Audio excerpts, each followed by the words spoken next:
Some wide receiver matchups this week are way tougher than they look on paper, and some guys you wouldn't expect might actually be risky starts. So today we're going through the green, yellow, and red light wide receiver matchups for week 6. I'll break down who you can lock into lineups, who you need to think twice about, and the big names I'm worried about. And at the very end, I've got a few deep sleeper wide receivers you can plug in if you're desperate this week. So stick around for those. The first green light wide receiver is Stefon Diggs at New Orleans. He's now the wide receiver 27 through 5 weeks, but he really just started coming on the last 2 weeks. Only 6 wide receivers had more fantasy points than him over the last 2 games. His target share jumped to 41% and 44%. And this week, he gets the Saints defense, who have given up the 5th most fantasy points to perimeter wide receivers, where he ran a route from 67% of the time over these last 2 weeks. Also, he's dominated against single high safety coverage. 4.46 yards per route run against single high, which is absolutely ridiculous, versus 1.95 yards per route run against 2 high. And the Saints play single high at the 7th highest rate. Green light for Stefon Diggs. Next up, let's talk about the Chargers wide receivers overall at Miami. On paper, Miami hasn't given up a lot of fantasy points to wide receivers, the 7th fewest actually, but DVOA wise, EPA per play wise, this is a bottom 3 passing defense in the NFL,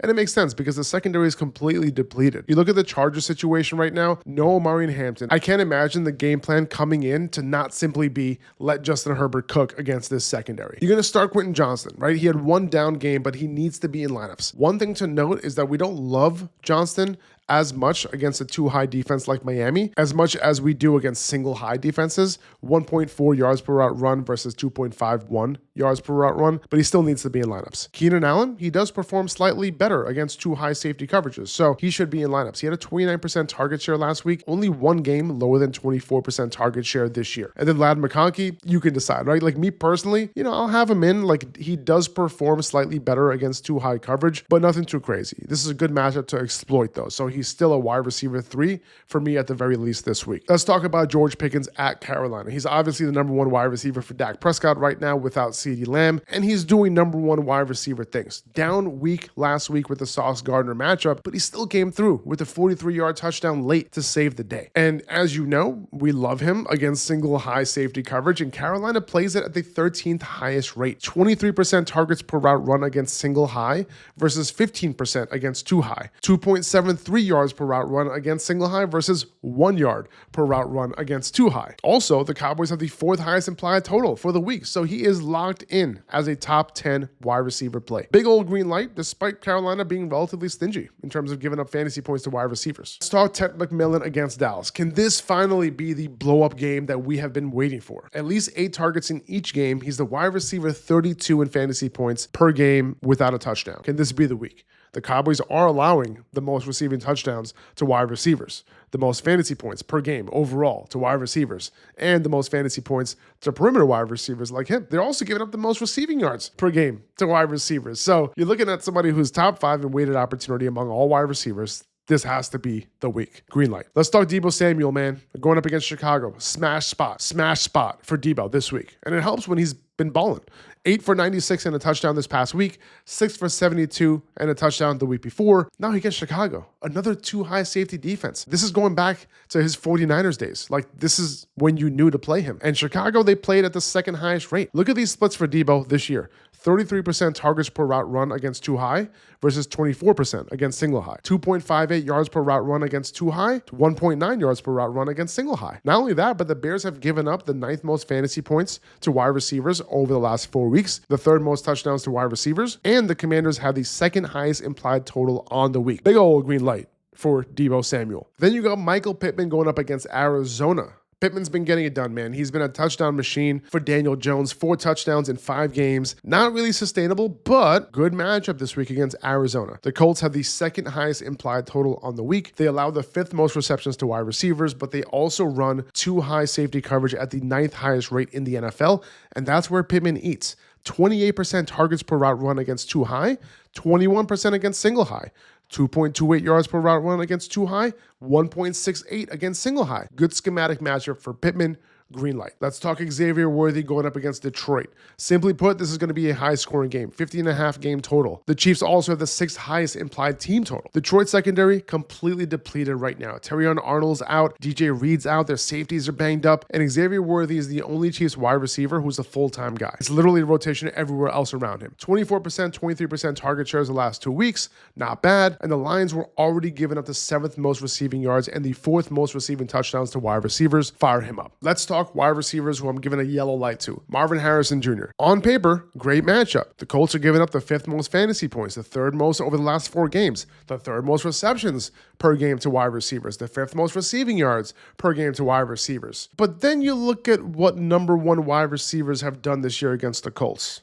Tyreek Hill, 4 for 40. Courtland Sutton, 1 catch for 6 yards. Calvin Ridley, 1 catch for 27 yards. And yes, that was his worst game among the bad games. Puka went off against him. Sure, whatever. Devontae, only 4 for 56. He did catch a touchdown in that game, but he was targeted only 6 times. The only game he had less than 8 targets. Jakobi Meyers, 4 for 42. I see a little bit of a trend here. And then you look at the Cardinals. Kyler's banged up. Not sure what's up with him. The Cardinals have only a 20.5 team implied total this week. That's kind of low. I'm tempering expectations here. Therefore, yellow light. Speaking of Jakobi Meyers, what's going on? 4 for 30 in week 4. A good matchup. 4 for 32 last week. All while Brock Bowers was banged up. Like, this should have been smash spots for him. Him and Geno were on the same page early on, right? 10 and 12 targets, 8 for 97, 6 for 68.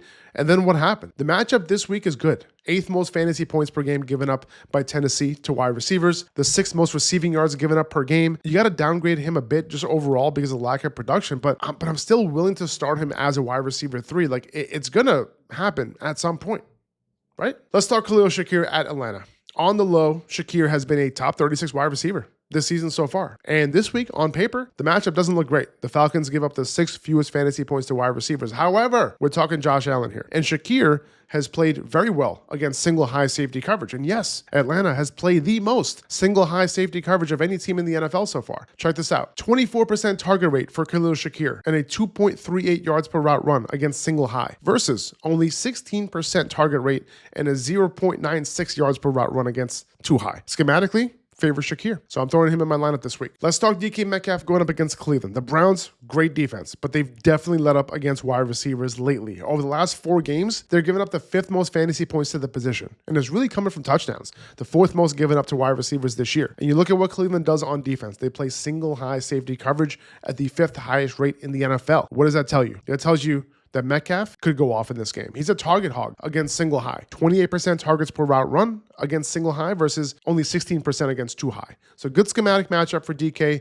despite him not really dominating target share. I think he's a solid start this week. Let's talk Jaylen Waddle going up against the Chargers. I'm personally treating Waddle like a must start right now as the Dolphins' #1 wide receiver. 26% target share last week, 45% air yard share. Extremely solid. The matchup on paper isn't ideal. The Chargers have been extremely good against wide receivers so far, and the Dolphins also aren't expected to score a lot of points. But this is just an example of start your guys, right? Expected volume over what seems like a tough matchup. Carolina was a tough matchup on paper last week too, but he was just fine last week with 110 yards and a touchdown. So he's in my lineup this week as a wide receiver 2 with wide receiver 1 upside. Let's talk Zay Flowers against the Rams. Really tough to start him without Lamar Jackson, but he did catch all 5 of his targets for 72 yards last week, and the matchup against Houston was not ideal to begin with. You got to expect the Rams to be up in this game. They're favored by more than a touchdown, so a negative game script could have some targets going Flowers' way. On top of that, the Rams play single high coverage at the 11th highest rate. That's where Flowers has shined. 30% targets per route run against single high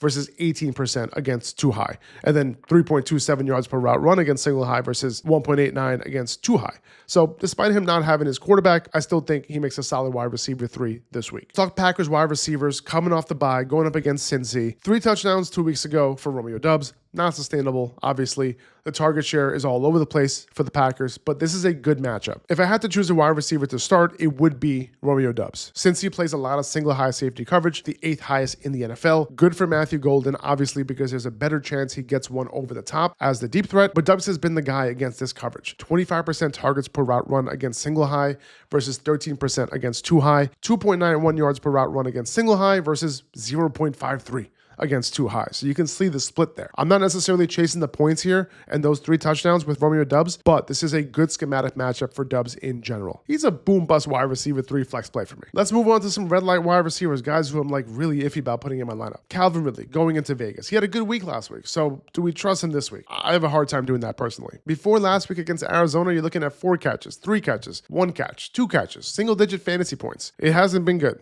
Also, schematically, not the best matchup for him this week. He went up against Arizona last week, who runs the 9th most too high safety coverage. He's been targeted on 27% of his routes against that coverage this year. This week, he gets Vegas, who runs the 10th most single high safety coverage, and his target rate drops from 27% to 19%. So a little hard for me to get back on board personally. This week, I try and look for another option. Another guy who's been super disappointing is Jameson Williams. Like, what happened? The Lions offense has just been rolling without Ben Johnson, but like the one casualty of him leaving has been the lack of scheming for Williams. No more than 2 catches in each of the last 4 games. Now he's going up against Kansas City, who plays the 3rd most too high safety coverage. Only a 9% target rate for Williams against too high. He gets a 20% target rate against single high, so maybe we wait for that matchup, but I think this week, extremely tough to trust. All right, let's move on to a few sleepers. If you're looking for some guys you can throw in for like a desperate play, I have a couple of them this week. Let's start with Tyquan Thornton versus Detroit. Not a full-time player, doesn't have a high target share, but Mahomes likes targeting him downfield, and it's a lot easier